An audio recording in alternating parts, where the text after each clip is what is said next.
quero finalizar já, pontuando 3 coisas aqui que eu li a partir do versículo 37 ao 41 de Atos capítulo 2. Porque a nossa reflexão de hoje à noite é como que a história desses diferentes avivamentos podem nos ajudar, nos influenciar, nos entusiasmar. Aqui em Atos capítulo 2, versículo 37 a 41, nós temos uma receita singela. Primeiro, exposição do Evangelho. Pregação do Evangelho. Veja o que diz o versículo 37. Ouvindo eles estas coisas. O que aconteceu? Compungiu-se-lhes o coração. Ouvindo eles estas coisas, compungiu-se-lhes o coração. E a palavra grega para compungido aqui, sabe o que é?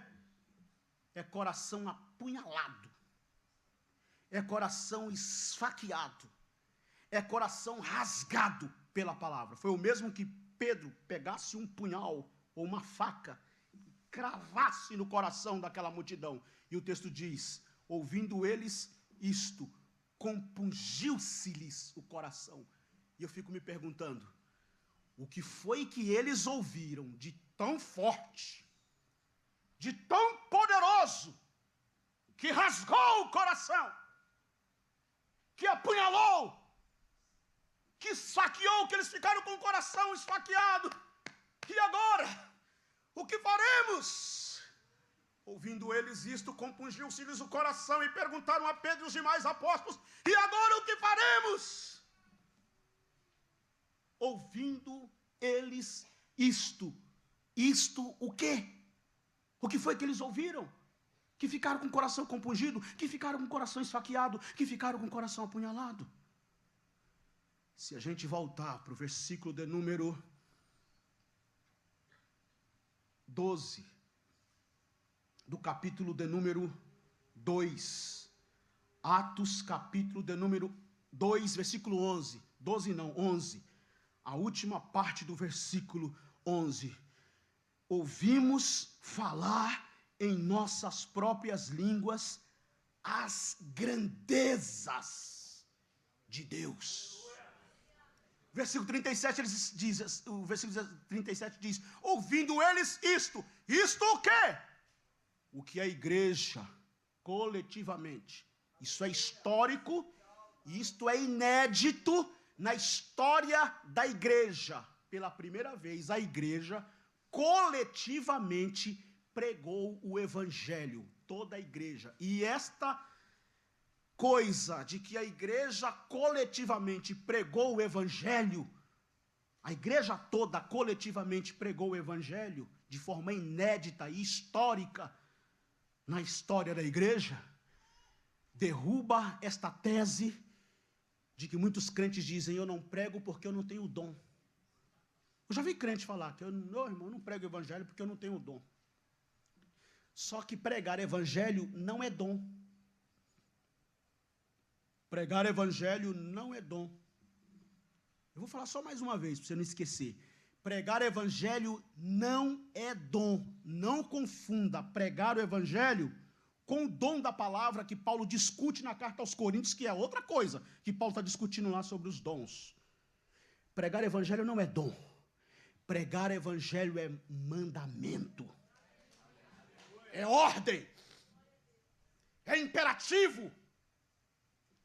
E esta ordem, esse imperativo, esse mandamento de pregar o Evangelho não é uma responsabilidade única e exclusiva do pastor. Não é uma responsabilidade única e exclusiva do evangelista, do missionário, do presbítero, do diácono, do irmão que tem uma boa oratória, do outro que sabe falar bem, da irmã dirigente do círculo de oração, do líder dos jovens, do secretário de missões. Não! Pregar o Evangelho é ordem, é mandamento, é imperativo, é responsabilidade que recai sobre todos. Toda a igreja. Ninguém tem desculpas diante de Deus de dizer: Senhor, eu não evangelizei, eu não preguei porque eu não tinha dom. E ele vai dizer, mas eu não disse que é dom. Eu disse, ide, eu te mandei ir. E mais, eu te dei poder para pregar o evangelho. Eu lhe disse, recebereis o poder do Espírito Santo que há de vir sobre vós, e ser-me-eis testemunhas, tanto em Jerusalém, como em Samaria, em toda a Judéia, e até os confins da terra. Eu lhe disse, ide por todo mundo, pregai o evangelho a toda criatura, quem crê e for batizado será salvo, quem não crê será condenado, e estes sinais seguirão os que crerem, em meu nome expulsarão os demônios, falarão novas línguas, pegarão em serpentes, e se beber alguma coisa mortífera não lhes fará mal algum, e porão a mão sobre os enfermos e eles serão curados. Eu lhe disse, ide por todo mundo, fazei discípulos de todas as nações, batizando-os em nome do Pai, do Filho e do Espírito Santo, ensinando-os a guardar todas as coisas que eu vos tenho ensinado, e eis que eu estou convosco todos os dias, até a consumação dos séculos. Então a igreja pregou o evangelho, coletivamente. E aí, como se não bastasse a igreja pregar o evangelho, Pedro percebeu que tinha gente achando que tinha crente embriagado, que eles começaram a zombar. Não, isso é vinho, que não era nenhuma novidade. Vinho aqui, embriaguez aqui, não tem essa conotação de escândalo. Oh, meu Deus, eu fui irmão bêbado. Não, que não tem nada a ver com isso. O embriagado aqui, o vinho aqui, é porque era a festa de Pentecostes. Vocês sabem que quem conhece minimamente de tradição judaica, das festas judaicas, sabe que nas festas judaicas tem muita dança, muito vinho, muita comida. Eles cantam, pulam, dançam, celebram. As festas judaicas, irmãos, você já assistiu algum casamento judeu? Já assistiu? Assiste para você ver. Então, assim, aquelas alturas do campeonato, não era nenhuma novidade estar embriagado. Então, eles estão falando aí, enrolando a língua e tal, estão bêbados. Quando Pedro percebeu, Pedro disse, opa, não é vinho como vocês estão pensando. O que está acontecendo aqui é o que foi dito por intermédio do profeta Joel. Deus disse, derramarei do meu espírito sobre toda a carne. Aí ele pregou, começou a pregar. Daqui a pouco ele entrou em Jesus. Falou em Jesus, vocês, o Nazareno que vocês crucificaram, Deus o ressuscitou dentre os mortos. E pregou. A grande ênfase do sermão de Pedro foi a ressurreição. E a ressurreição era um choque, naquele contexto era um choque. Hoje a gente fala, Jesus ressuscitou, tem crente que fica assim, parece que eu já ouvi essa história quando minha avó me contou, eu era criança, parece que eu tinha um negócio assim que Jesus ressuscitou. Mas lá não, lá Jesus ressuscitou. Ressuscitou, você está me dizendo que aquele andarilho de Nazaré, que aquele carpinteiro, pregador da Galileia, você está me dizendo que aquele que foi torturado, aquele que apanhou, aquele que foi pendurado numa cruz, você está dizendo que, rapaz, cuidado, lava a boca, presta atenção, se tiver um soldado romano escutando você falar isso, você vai pagar com a sua cabeça na guilhotina. E a igreja primitiva diz, pois é isso mesmo, ele ressuscitou e ele está vivo, e ele mandou a gente pregar para o mundo inteiro que ele vive. Foi essa a mensagem, e essa mensagem que a igreja pregou, que Pedro pregou, foi como um punhal, que cravou nos corações, rasgou os corações. E aí eles dizem assim, agora, o que a gente faz? O que a gente faz? Aí é o segundo ponto aqui da minha mensagem. A segunda receita singela aqui para esse avivamento. Houve um clamor ao arrependimento. Que faremos, varões e irmãos? Aí Pedro olhou para eles e disse, vocês querem saber o que vocês vão fazer? Arrependam-se. Se fosse hoje, né? Me desculpem, mas se fosse hoje com essa onda dos coaches da fé, não? Os coaches da fé, 7 passos para ser feliz. Eu queria saber quais 7 passos para eu ser feliz. 12 maneiras como conquistar o mundo. Porque você e tal. Pedro, aproveita, Pedro, é agora, a multidão está com você. Você ganhou o povo está na sua mão, Pedro. Agora você faz o que você quiser com esse povo, faz o que quiser. E Pedro diz,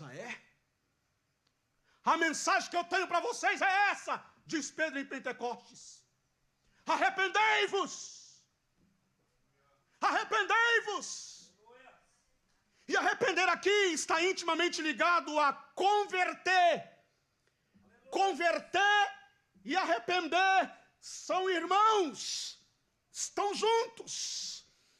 Converter, que é a linguagem das leis de trânsito, né? Da sinalização de trânsito, é mudar de direção, conversão. Eu vou nessa direção, mas eu converto-me desta direção e não ando mais nessa direção, eu agora ando nessa direção. Arrependam-se, convertam-se, mudem de atitude. Vocês precisam se arrepender, diz Pedro em Pentecostes. Vocês crucificaram Cristo, vocês traíram o Cristo de Deus, vocês zombaram, escarneceram dele, agora arrependam-se. Um clamor ao arrependimento. A igreja atual tem coragem de dizer a esse mundo que esse mundo precisa se arrepender? Nós temos coragem de levantar a nossa voz e dizer: arrependam-se? Por último, a igreja que quer ser influenciada pelo Espírito Santo para influenciar o mundo com um avivamento que venha varrer a nossa geração e fazer uma faxina geral pela santidade, através da santidade de Deus.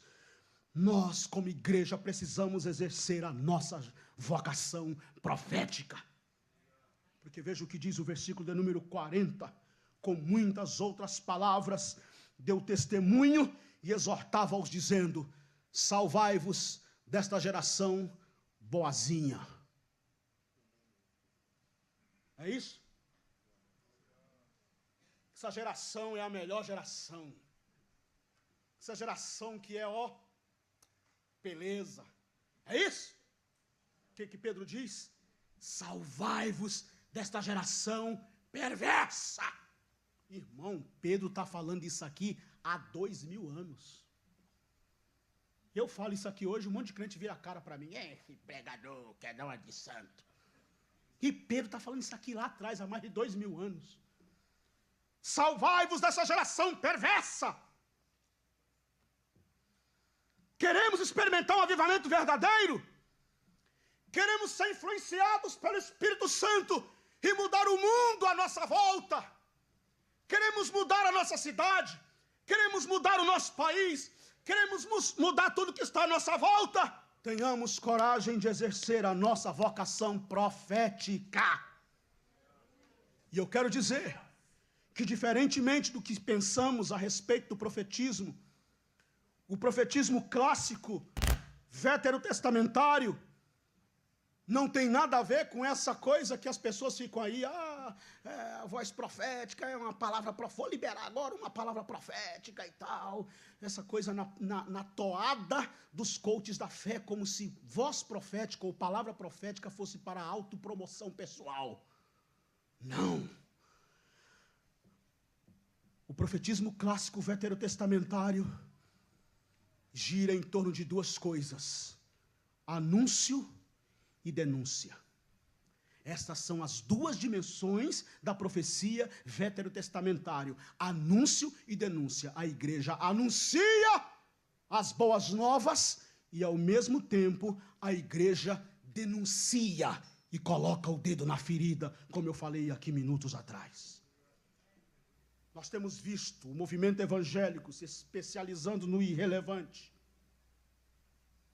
Perdão do que vou falar, me desculpe se eu ofender você, mas o meu objetivo é fazer você sair daqui com a pulga atrás da orelha mesmo. Eu estou dizendo isso porque recentemente recebi algumas críticas porque eu disse exatamente isso que vou dizer aqui agora. Não adianta marcha para Jesus. Eu não estou criticando o movimento pelo movimento, o evento pelo evento. É que não adianta marcha para Jesus se o meu coração não é Jesus. Se a minha boca fala, mas não condiz com o meu coração que não é Jesus. Aliás, sejamos sinceros, Jesus disse como? Marchem para mim, ou negue-se a si mesmo, tome a sua cruz e me siga. Como foi que ele disse?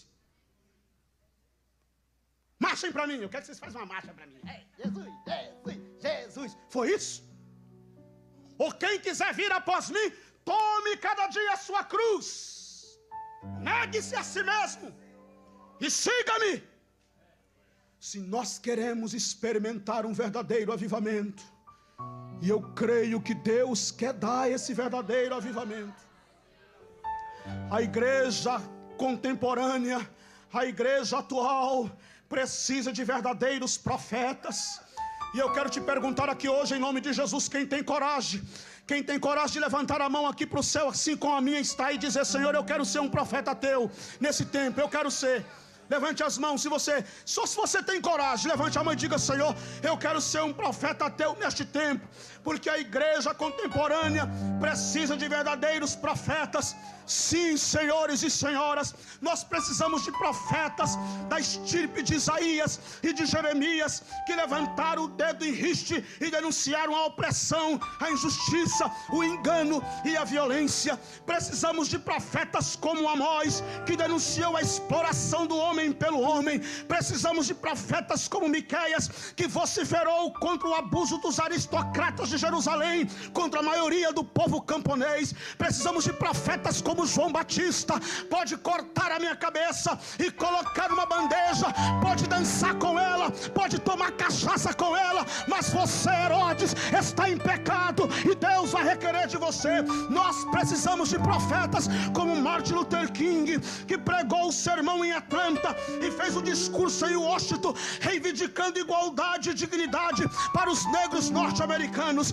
Precisamos sim de profetas como Wilberforce, que pastoreava uma igreja e ao mesmo tempo era membro do parlamento inglês e jogou o sistema escravagista ao chão. Nós precisamos de profetas, homens verdadeiros, comprometidos com a palavra de Deus, que não temam pela própria vida, é que se levante diante de Deus e diga: Deus, eu tenho compromisso, é com a tua palavra, é com a tua palavra, é com a tua palavra.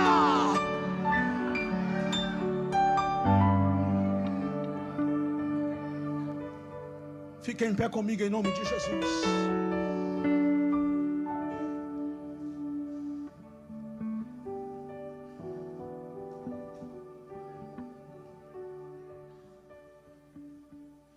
Eu quero um avivamento. Eu preciso de um avivamento. Nós queremos um avivamento. Nós precisamos de um avivamento. E a nossa oração hoje é: Senhor, vem sobre nós. Como diz lá em Lamentações de Jeremias: renova, Senhor, os nossos dias como dantes. Volta-te, Senhor, para nós. Olha para o nosso coração. Olha, Senhor, para o nosso coração. Aceita-nos, ó Deus, diante do teu altar, como oferta, como sacrifício vivo diante de ti. Respira esse sacrifício como cheiro suave e nos usa, Senhor. Usa-nos para a glória do teu nome. Usa-nos como uma flecha que acerta o alvo. Usa-nos como uma ponte sobre águas. Usa-nos como um abrigo no deserto. Usa-nos. Eu quero ser usado. Você quer ser usado, meu irmão, minha irmã?